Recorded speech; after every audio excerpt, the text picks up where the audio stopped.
শোনো না, আমার একদম ভালো লাগতেছে না, মনে হচ্ছে জ্বর আসবে।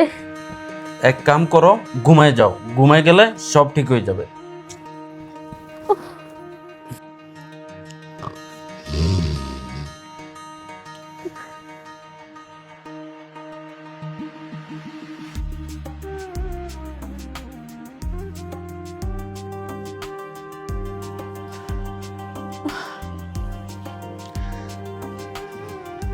ওঠো না, ওঠো। আরে কি হলো তোমার? একটা মুভি সিন মনে পড়ে গেল। আরে আমি ঘুমাচ্ছি। জাস্ট 5 মিনিটের জন্য উঠো।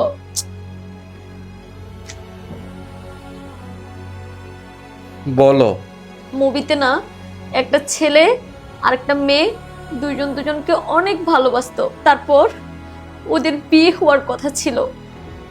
একদিন হঠাৎ মেয়েটা অসুস্থ হয়ে পড়ে। তখন ছেলেটা মেয়েটাকে কল দিয়ে বলে, কি হয়েছে তোমার? তুমি নিজের একদম খেয়াল রাখো না, এক্ষুনি ঘুম থেকে উঠো, খাবার খেয়ে ওষুধ খেয়ে নাও। তোমার ঘরে কে কে আছে আমার সাথে কথা বলাই দাও। আর যতক্ষণ না তুমি ওষুধ খাচ্ছ ফোন কাটবে না। একটা কাজ করি, আমি নিজে চলে আসি, তোমার শরীর ভালো না হওয়া পর্যন্ত আমি তোমার সাথেই থাকবো। মেয়েটা শুনেছিল সময়ের সাথে সাথে মানুষ বদলে যায়, কিন্তু এতটাই বদলে যায় মেয়েটা কল্পনাও করেনি।